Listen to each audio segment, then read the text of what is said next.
आप देख रहे हैं फ्री जनरल मीडिया नेटवर्क। मैं हूं अंसरुल बारी। अफगानिस्तान को लेकर के भारत सरकार की नीति अभी पूरी तरह से क्लियर नहीं है, लेकिन देश भर में अफगानिस्तान को लेकर, तालिबान को लेकर के चर्चा का दौर गर्म है, बहस चल रही है। और कुछ लोग ये कह रहे हैं कि सरकार को तुरंत अपनी नीति का खुलासा करना चाहिए, जबकि कुछ लोगों का मानना यह है कि सरकार को अभी और इंतजार किए जाने की जरूरत है। तो आज हम तालिबान और अफगानिस्तान को लेकर के नीति की बात करेंगे और हमारे साथ खास मेहमान स्वामी चक्रपाणी साहब हमारे साथ मौजूद हैं। हम उनसे बातचीत करेंगे। हिंदू महासभा के राष्ट्रीय अध्यक्ष हैं। दरअसल आज हमने उनसे इसलिए इस मुद्दे पर हम बात कर रहे हैं क्योंकि वो बेबाक अंदाज में अपनी गुफ्तगू रखते हैं, अपनी बात रखते हैं, खुल करके बात रखते हैं, चाहे सरकार का पक्ष हो या फिर विपक्ष। हर मुद्दे पर बेबाक अंदाज में वो अपनी राय जरूर जाहिर करते रहे हैं। तो वो आज हमारे साथ हैं, हम उनका बहुत बहुत स्वागत करते हैं। लेकिन आज उन्होंने चूंकि एक तरह से उनका एक बयान सामने आया है जिसमें उन्होंने डिसमेंटल ग्लोबल हिंदुत्व का जिक्र किया है। हम सिलसिले को यहीं से शुरू करेंगे कि आखिर डिसमेंटल ग्लोबल हिंदुत्व क्या है, इसको लेकर के किस तरह की राजनीति हो रही है, क्यों आखिर उनको इस तरह का बयान देना पड़ा है, और फिर उसके बाद हम तालिबान की बात करेंगे, अफगानिस्तान की बात करेंगे और भारत सरकार के नीतियों की बात करेंगे। तो स्वामी चक्रपाणी जी, सबसे पहले हम आपसे यही जानना चाहेंगे कि आखिर ये जो आपने डिसमेंटल ग्लोबल हिंदुत्व की बात की है, आखिर ये पूरा मामला क्या है? एक तो सबसे पहले आपको और आपके सभी व्यूअर्स, आपके चैनल को हमारी तरफ से बहुत बहुत मंगल कामना, बधाई। देखिए, ऐसा है, निश्चित रूप से जिस प्रकार से अंतर्राष्ट्रीय स्तर पे हिंदू सनातन धर्म को बदनाम करने के काफी समय से एक प्रयास चल रहा है, निश्चित रूप से उसी में एक कड़ी ये भी है डिसमेंटलिंग ग्लोबल हिंदुत्व, जो हमारे संज्ञान में आया, जो अमेरिका में हो रहा है, जिससे कथित रूप से करीबन 900 बुद्धिजीवी हैं जो उसको उसमें सम्मिलित हो रहे हैं, जिसका समर्थन है, ऐसा आयोजक का कहना है। लेकिन सच्चाई है कि उसमें जिस प्रकार से उसकी बातें आ रही हैं, उसमें ऐसी आ रही है कि वो हिंदुओं के खिलाफ जैसे मॉब लॉन्चिंग को जोड़ देना, और भी कई ऐसी चीजें हैं जैसे अंधविश्वास को जोड़ना, और भी कई चीजों को जोड़ करके वो जानबूझ करके हिंदुओं की छवि को कि हिंदू सनातनी या हिंदू जो है वो होते हैं। तो इसमें कई, एक तो कम्युनिस्ट विचारधारा है, जो कम्युनिस्ट विचार नास्तिक है, वो शुरू से हिंदुत्व का या किसी भी उसका विरोध करते हैं, खासतौर से हिंदुत्व का, तो वो है। और कुछ पॉलिटिकल लोग ऐसे हैं जो संज्ञान में आ रहा है, तो ये लोग मिल करके उसको अमेरिका में करा रहे हैं।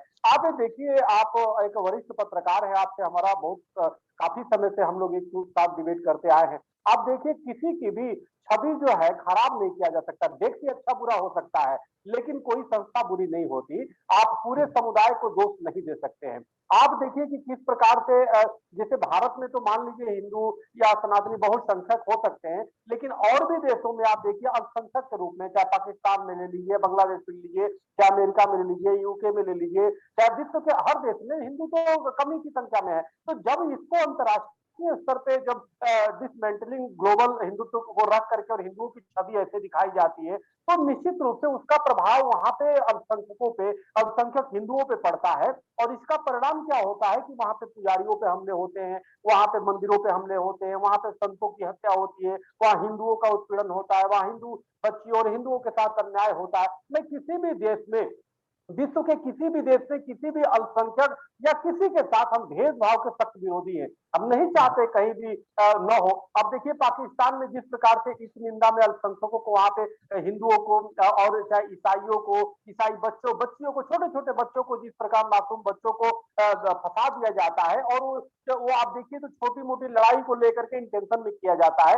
और तो ये बहुत ही एक अपराध है, बहुत बड़ा पाप है, जो इसको कहीं ना कहीं यानी आप ये मानते हैं कि इस वक्त हिंदुओं को लेकर के जहां पर हिंदू अल्पसंख्यक हैं, वहां पर उनके खिलाफ हिंदुत्व को बदनाम किए जाने की एक साजिश की जा रही है। हालांकि अगर भारत की हम बात करें, भारत में मॉब लिंचिंग बिल्कुल आम है। अगर बाहर विदेशों में कहीं इस तरह की कोई बातचीत हो रही है तो उसमें कोई गलत बात नहीं होनी चाहिए।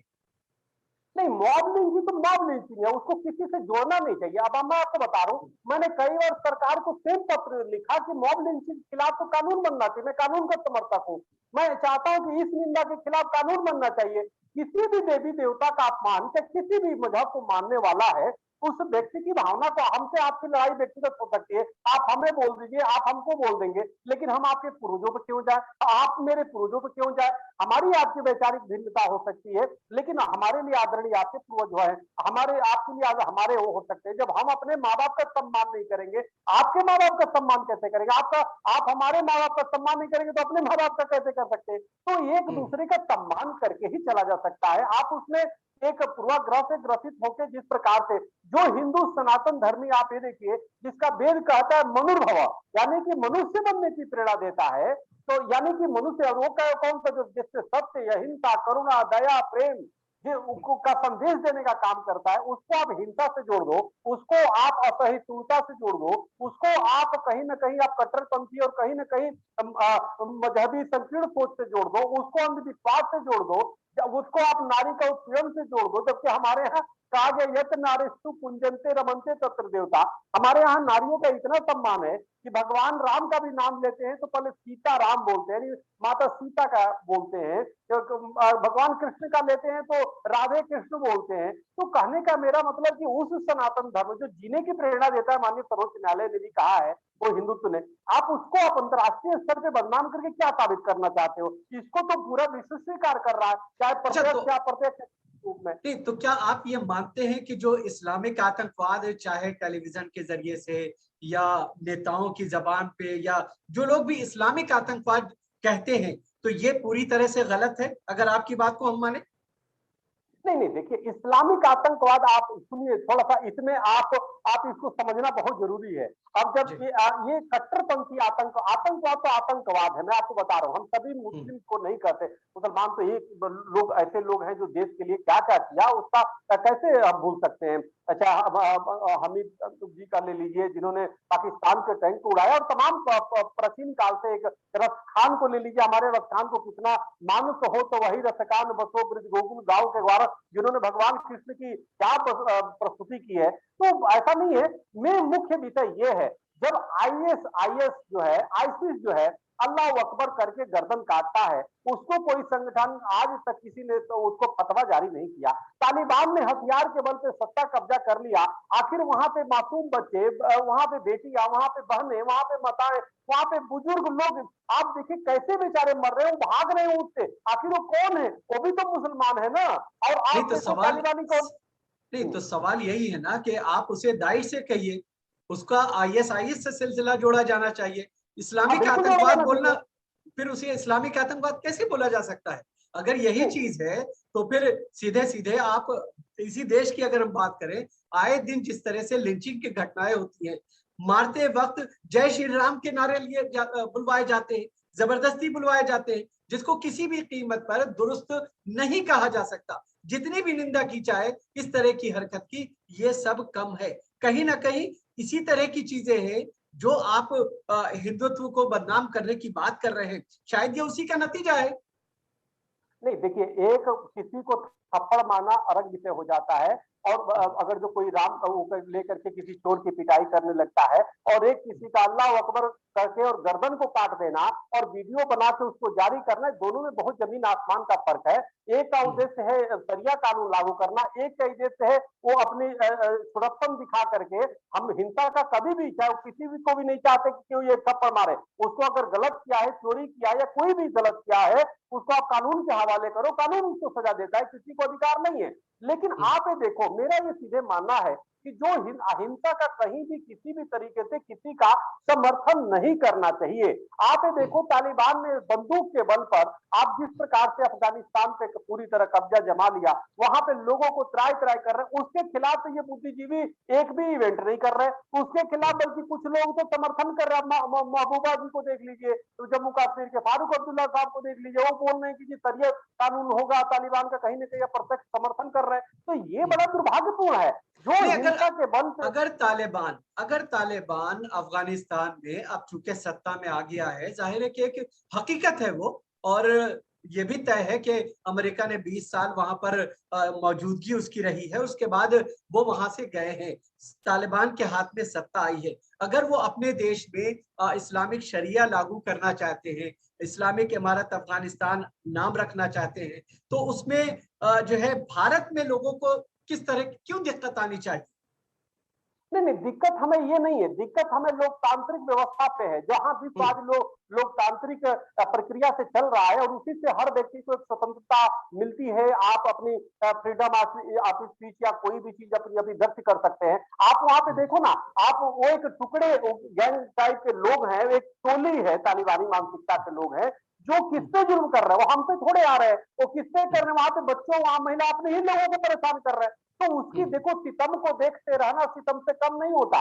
मेरा दावा है कि कातिल गवाहों में भी होता है। और सबसे बड़ी दुर्भाग्य, जो जो देश इससे मौन है, ये बिल्कुल ठीक नहीं है। आप एक देखिए, बहुत वरिष्ठ पत्रकार, बहुत अच्छी मुद्दा को आप लेकर के आए हैं।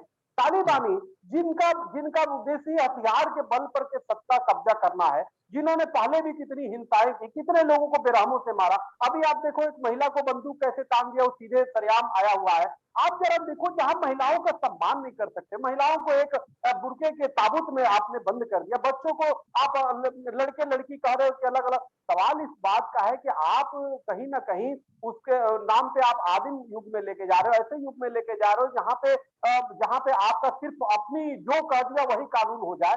ऐसे नहीं हुआ करता। लोकतंत्र में हर व्यक्ति को अपनी एक स्वतंत्रता होती है और उसको उसको जीने का अधिकार है। आप हथियार के बहाव लोकतंत्र के चुनाव कराते, चुनाव करके आप अगर जो जीतते, समझ में आता जो चाहते वहां के लोग चाहते कराते। आज देखो, लोग वहां से भागने के लिए कितने परेशान है। इसमें दोषी अमेरिका भी है, उसमें विश्व के तमाम लोग, इतिहास में लिखा जाएगा, देखिएगा, हम रहे न रहे, आप रहे न रहे, इतिहास में इतनी कायरतापूर्ण विश्व के लोगों देशों ने काम जो किया है और बहुत घृणित किया है कि अफगानिस्तान के लोगों को ऐसे छोड़ के चले आए, तो ये नहीं जाना चाहिए। और ऐसे कुछ आतताइयों के हाथ में सौंप दिया पूरे अफगानियों को, जो आज देखो त्राहिमाम मचा हुआ है। आज वहां के लोग अपनी जान बचाने के लिए कहीं पाकिस्तान में दौड़ रहे हैं, कहीं भारत में आ रहे हैं, कहीं अमेरिका में जा रहे हैं, कहीं क्या जा रहे हैं। कुछ लोगों ने, देशों ने अफगानिस्तान की भूमि को सिर्फ राजनीति का अड्डा बना दिया, खनिज चीजें निकालने के लिए अपनी व्यवसायिक सोच लिए। जैसे चाइना है, चाहे पाकिस्तान है, पाकिस्तान ने जानबूझ के भारत को दबाने के लिए उसने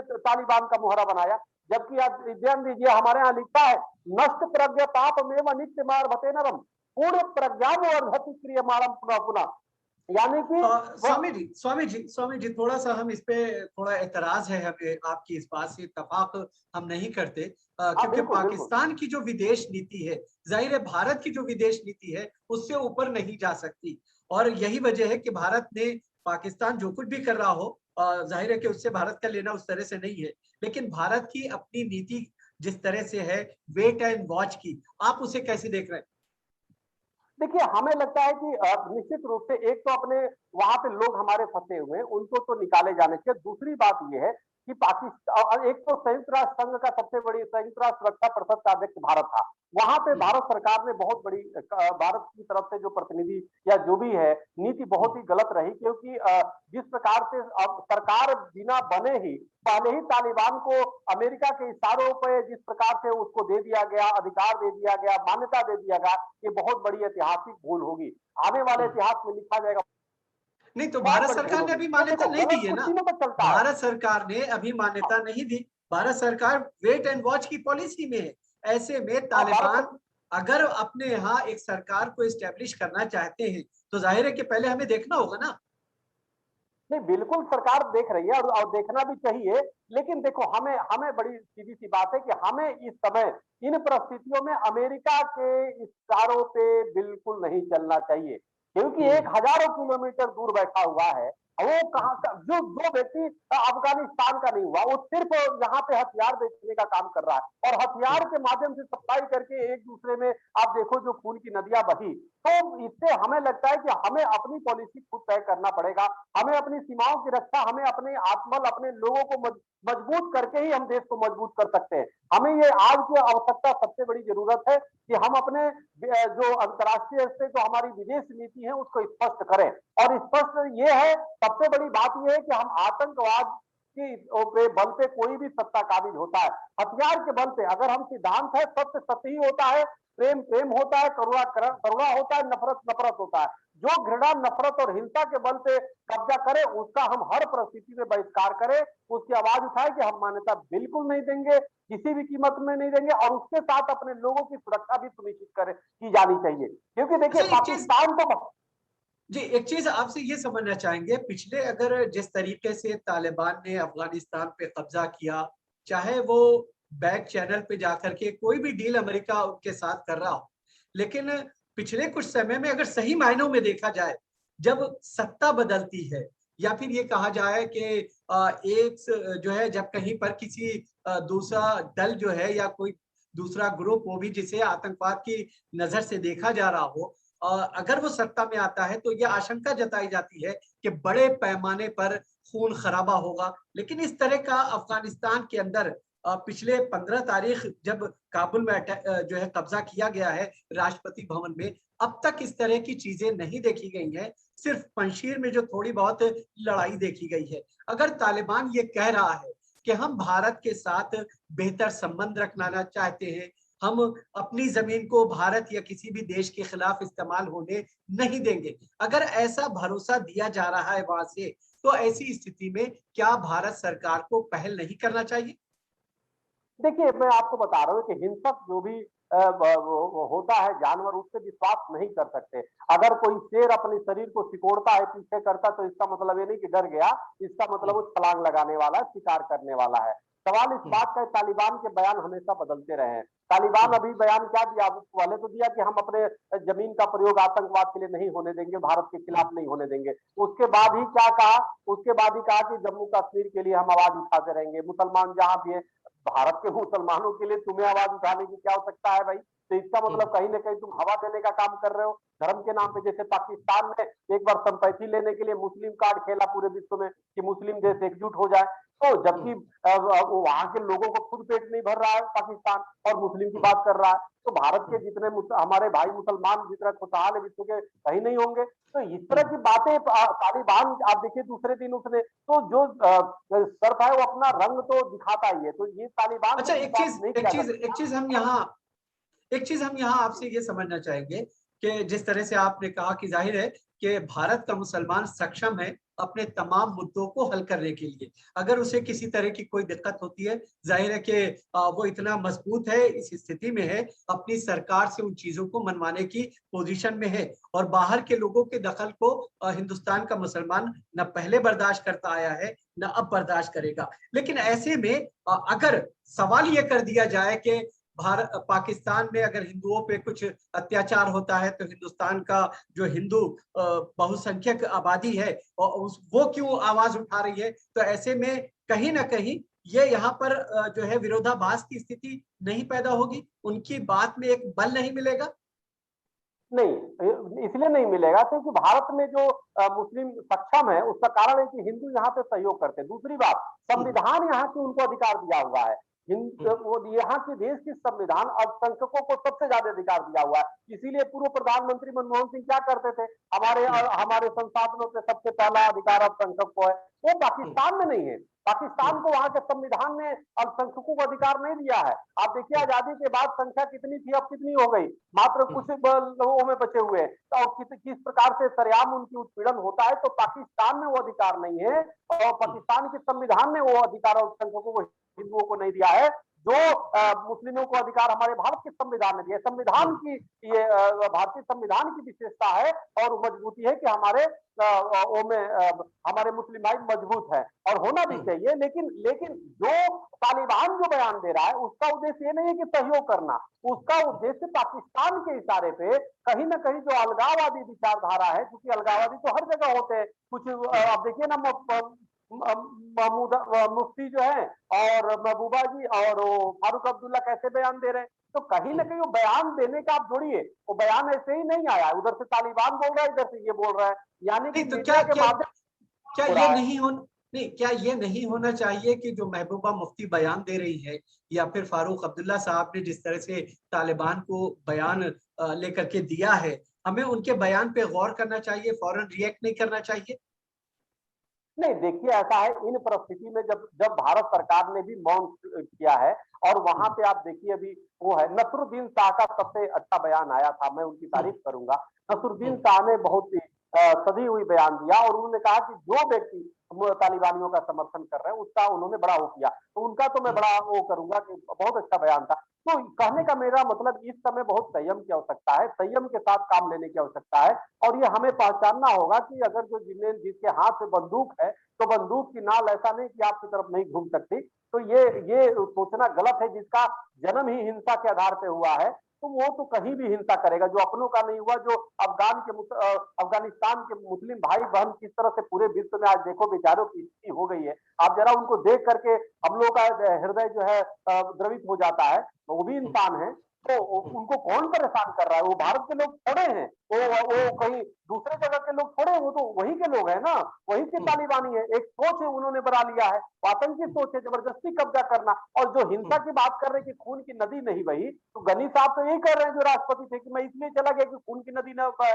जबकि वो अलग बात है, अपनी कमियों को छिपा रहे हैं, वो किस के दबाव में, किस अंतर्राष्ट्रीय साजिश के तहत किया, समझौता के तहत वो अपनी वहां से भाग गए। भागना नहीं चाहिए था, बल्कि हम साले को, जो उपराष्ट्रपति थे, उनकी मैं तारीफ करूंगा कि उन्होंने मातृभूमि की रक्षा के लिए चाहे कितनी भी कम संसाधन में उन्होंने पंचतीर में लड़ाई लड़ने का काम किया, एक प्रयास किया। लेकिन कहीं ना कहीं देखो, सिद्धांत हमेशा सिद्धांत होता है। जब जब अगर जो इतिहास लिखा जाएगा ना, तो ये लिखा जाएगा कि गनी अपने देश को छोड़ के भाग गए, और लिखा जाएगा कि साले है लेकिन लड़ते रहे, पंचतीर के जो जवान है लड़ते रहे इस आतताइयों के खिलाफ। और देखिएगा, मैं आपको बता रहा हूं, ये तालिबानी अभी बगुला भगत की तरह बने हुए हैं। आने वाले कल में देखिएगा, अब सरकार तो बनी गई, अब देखिए हिंसा का दौर कैसे शुरू होगा, लोगों का कितना चलिए, उत्पीड़न करेंगे। एक चीज ये समझना चाहेंगे, जैसा कि पहले आपने उसका जिक्र भी किया था कि संयुक्त राष्ट्र सुरक्षा परिषद की भारत के पास जब अध्यक्षता थी, तो उस वक्त जो एक बैठक हुई उस पे तालिबान को एक तरह से आतंकवाद की लिस्ट से बाहर किया गया, और जो है भारत में इस चीज को लेकर के एक थोड़ी सी नाराजगी भी जताई गई। भारत का एक पूरा क्लियर एजेंडा है कि जो है आतंकवाद और बातचीत दोनों एक साथ नहीं चल सकती है, और यही वजह है कि शायद पाकिस्तान से भी भारत ने बातचीत के दरवाजे एक तरह से बंद रखे हैं। ऐसे में जो ये तमाम चीजें हो रही हैं, या हम जिस तरीके से तालिबान पर अविश्वास जाहिर कर रहे हैं, उनकी बातों को हम नहीं सुन रहे हैं, उनकी बातों पे हम गौर नहीं कर रहे हैं, हमको लगता नहीं है कि जो है इस तरह से नहीं होना चाहिए। नहीं, उनकी बातों का देखिए, ऐसा अगर जो इस तरह की बातें के सुनने लगेंगे, तो आप कहेंगे कि नक्सलियों की बात को सुन लीजिए जो इतने समय से हिंसा कर रहे हैं। सवाल इस बात का है कि हमें एक पूरे विश्व में एक लोकतांत्रिक व्यवस्था होनी चाहिए, और रही बात देखिए वो दूसरा देश है, उसमें हस्तक्षेप हम लोग नहीं कर सकते। लेकिन जो जब मानवता की बात आ जाती है, जब ये आ जाती है कि लोग शरण मांगने लगते हैं देश में, अब चूंकि हमारे देश में शरण मांग रहे हैं, हमारे देश में भाग रहे हैं, वो अपनी जान बचा रहे हैं, बच्चों को कैसे कटीले तार से अमेरिका को सौंप रहे हैं, आप देखे होंगे, हृदय द्रवित हो जा रहा है। वो मासूम बच्चे, उसका क्या जाति, उसका क्या धर्म है, लेकिन वो आखिर वो परिस्थितियां कैसे बनी, वो परिस्थितियां कैसे बनी? पत्रकार छुप करके रह रहे, पत्रकार को भी देखिए कल की पिटाई कितना किया है। तो आप यहाँ पे बैठते हैं, हम लोग अच्छे से वो कर रहे हैं, ये तो शुक्र है भगवान की और भारत के संविधान की देने की। यह तालिबान के शासन होगा तो इस तरह से बैठ ही नहीं पाएगा कोई।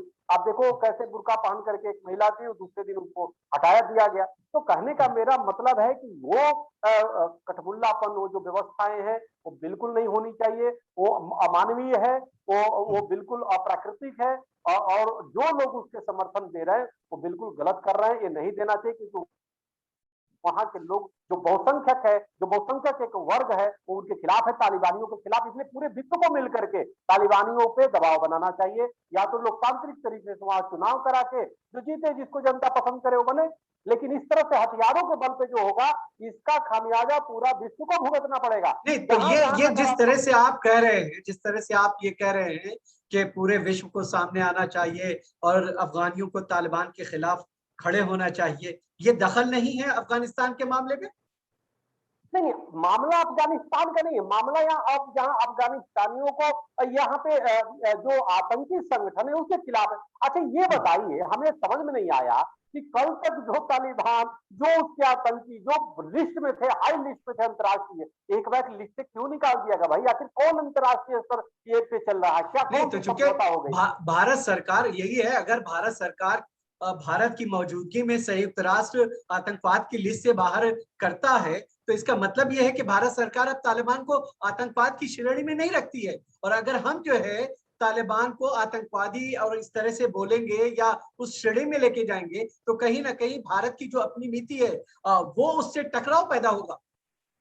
नहीं, देखिए, न बोलने से किसी को अगर आतंकवादी है, अगर उसको आतंकवादी न बोलने से वो कोई अच्छा नहीं हो जाता। वो तो अपनी उसके तो कार्य जो है, अमेरिका ने क्या बोला कि उसके कार्यों के आधार पे आंका जाएगा।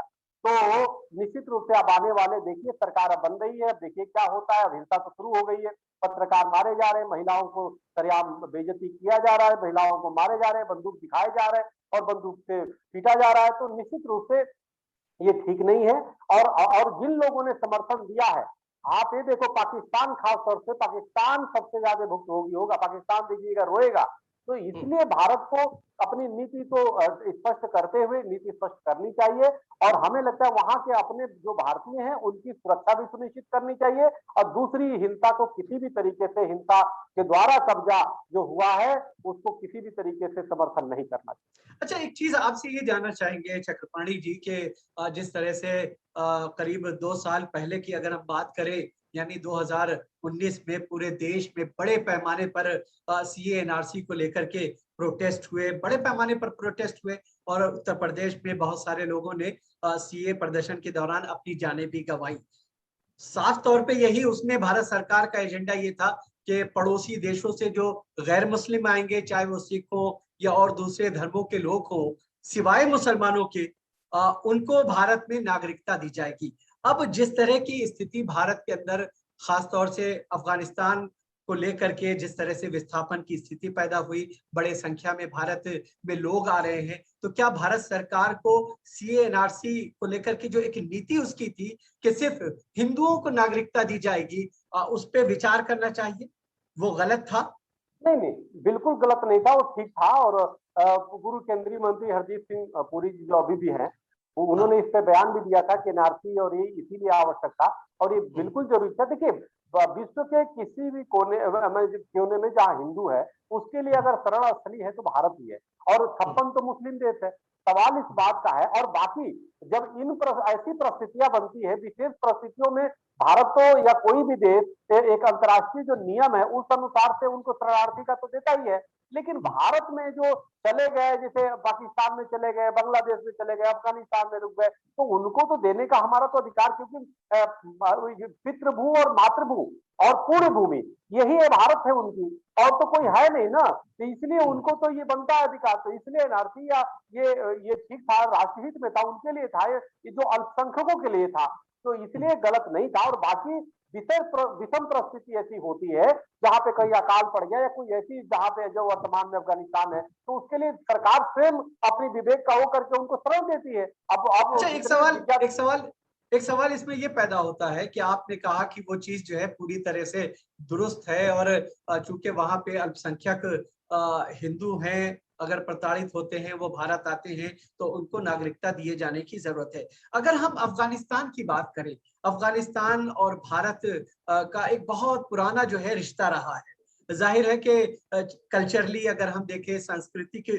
लिहाज से अगर हम देखें, भारत और अफगानिस्तान में बड़ी जो है कुर्बत रही है, भारत के अपने इंटरेस्ट रहे हैं। भारत हमेशा से अफगानी नागरिकों को लेकर के अपना दोस्त, अपना भाई कहता आया है। यही वजह है कि भारत सरकार ने बड़े पैमाने पर अफगानिस्तान में जो ये कहा जा सकता है कि प्रोजेक्ट्स चल रहे थे, वो चला रहे हैं। तकरीबन $3 ट्रिलियन की जो है रकम लगा रखी थी भारत ने। अगर अफगानियों को इस तरह से हम छोड़ देते हैं, तो ये एक तरह से कहीं ना कहीं अफगानियों का दिल तोड़ने जैसा नहीं होगा? नहीं, छोड़े जाने का हम समर्थक नहीं है। हम चाहते हैं कि जो परियोजनाएं चल रही है वो तो चलना ही चाहिए। ये हम चाहते हैं कि वहां पे हिंसा का जो डर है, जो माहौल है, वो खत्म हो। वहां पे लोकतांत्रिक भारत सरकार को अंतर्राष्ट्रीय स्तर पर ऐसे एक माहौल बनाना चाहिए कि वहां पे एक अस्थायी सरकार हो, एक चुनी हुई सरकार हो, एक ऐसी सरकार हो जिससे सबको स्वतंत्रता दे, चाहे नहीं पत्रकार हो, चाहे नहीं, हर हमारा व्यक्ति को, हमारा चाहे नारी। हमारा हमारा सवाल शायद आप समझ नहीं पाए। हमारा कहना ये है कि जो सीए एनआरसी के दौरान तमाम चीजें हुई, अब अगर कोई अफगानी जिसको हम अपना भाई कहते हैं, जिससे हमारा अपना इतना पुराना गहरा संबंध रहा है, अगर हम उसे इस आधार पे नागरिकता ना दे या उसे नजरअंदाज करे कि वो अफगानिस्तान जहां पर मुस्लिम बहुल इलाका है, वहां सारे मुसलमान है, वहां से एक मुसलमान आया है, तो ये कहीं ना कहीं मानवता का जो एक मेयार है, एक पैमाना है, वो उससे कंट्राडिक्ट करता हुआ नजर आता है।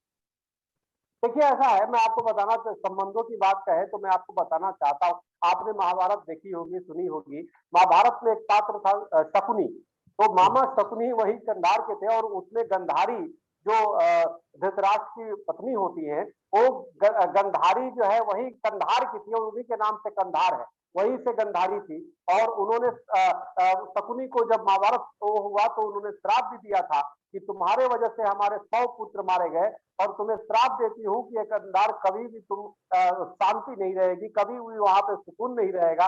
तो उनका हमें लगता है श्राप का प्रभाव है कि उस क्षेत्र में आज तक अशांति अशांति। अब देखो उथल पुथल, तो ये तो पौराणिक हमारा संबंध है वहां से, तो इसमें कोई दो रानी कभी, चाहे बांग्लादेश हो, चाहे पाकिस्तान हो, चाहे म्यांमार हो, चाहे अफगानिस्तान, पूरी भारत की एक अखंड एक सीमाएं थी, और बाद में एक समय काल परिस्थिति के अनुसार धीरे धीरे टूटा गया। और देखो मानवता के नाते हम हर व्यक्ति को संरक्षण करने का और सहयोग करने का हम बिल्कुल समर्थन करते हैं। हम चाहते हैं सरकार इस तरह की योजनाएं और चलाती भी है, और चलानी चाहिए भी अंतर्राष्ट्रीय स्तर पे, कि कहीं भी किसी को उत्पीड़न होता है, चाहे वहां पे किसी का भी हो, तो निश्चित रूप से उसको संरक्षण सहयोग करना चाहिए।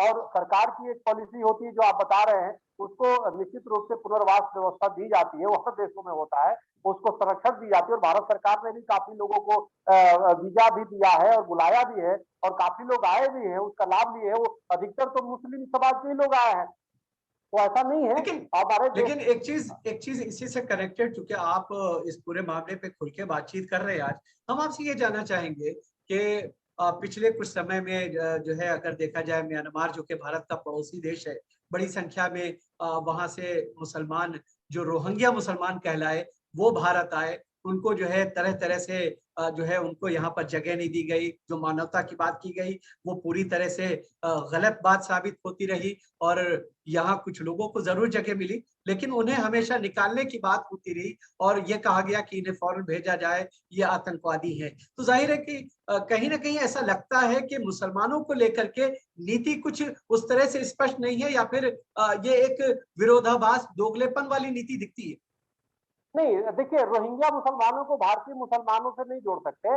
और निश्चित रूप से रोहिंग्या मुसलमानों ने, आप देखो वहां पे बौद्धों की, बुद्धिस्टों की संख्या ज्यादा है, वहां पे कितना उत्पीड़न किया, वहां पे बलात्कार, वहां पे बच्चियों का बलात्कार, वहां पे हिंसा का तांडव जिस प्रकार रोहिंग्या मुसलमानों ने किया, जिसका परिणाम था कि जो अहिंसा के पुजारी है वहां बुद्धिस्टों ने हथियार उठाया, उनको मारा, भगाया। और यहाँ पे भारत में वो वैध तरीके से नहीं आए, बल्कि अवैध तरीके से घुसपैठ किए, जिसके परिणाम था, जिसका हम लोग विरोध करते हैं, जिसका समाज के हर व्यक्ति को विरोध करना चाहिए, आपको भी करना चाहिए, हर व्यक्ति को करना चाहिए। कि भाई आपके घर है, आपके घर में कोई कहे कि जी हमको आप 2 दिन का शरण दे, वो आपका निर्भर करता है कि दो या न दो, लेकिन अपनी व्यवस्था के अनुसार देंगे। संयुक्त राष्ट्र, चाहे हम संयुक्त राष्ट्र की बात करें या फिर अमेरिका की और यूरोपीय कंट्रीज की बात करें, उन्होंने तो इस तरह से रोहिंग्या को लेकर के यही कहा कि सरकार प्रायोजित रोहिंग्या को परेशान किया जा रहा है, उन पर जुल्म के पहाड़ तोड़े जा रहे हैं। जिस तरह की तस्वीरें, भयावह तस्वीरें देखने को मिली, जाहिर है कि किसी का भी कलेजा जो है लरस जाए।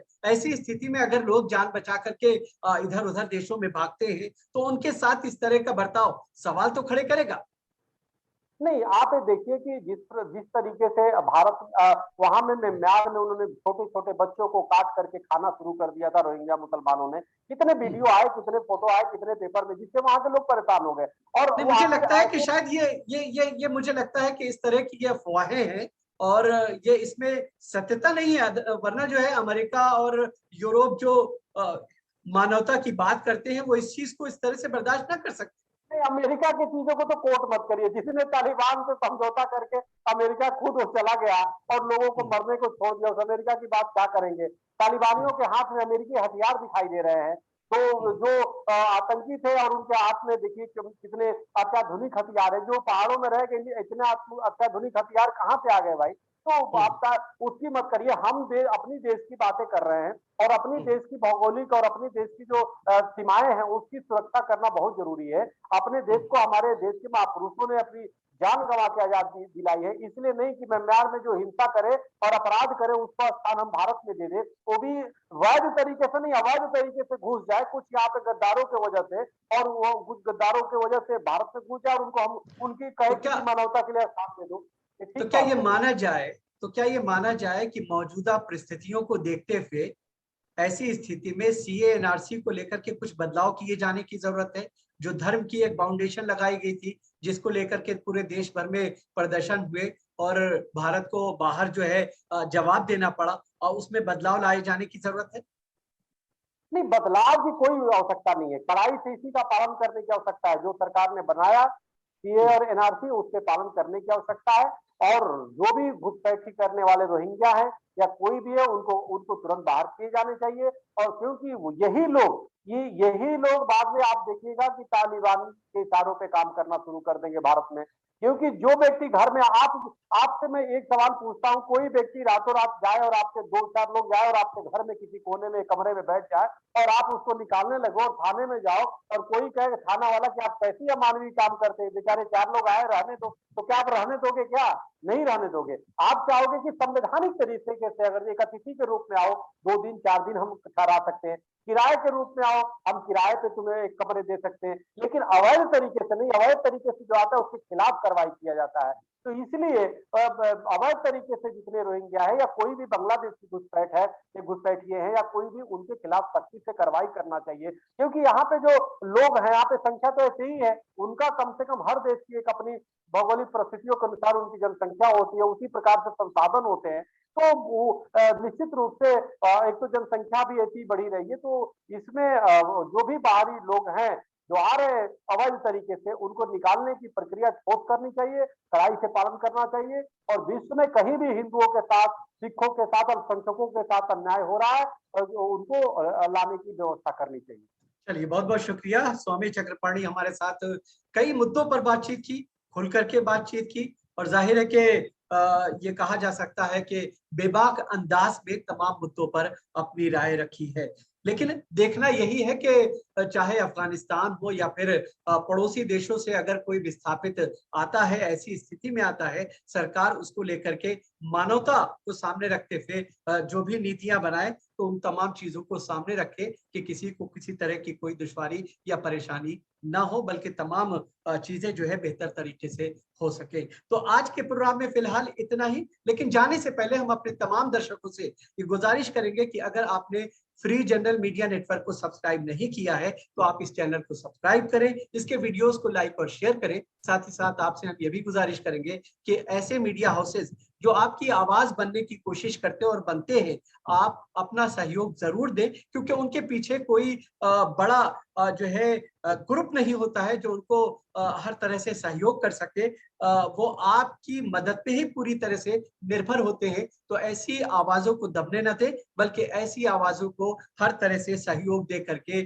उन आवाजों को बुलंद करने में सहयोग देते रहे। तो फिलहाल इस प्रोग्राम में इतना ही, इजाजत दीजिए, आदाब।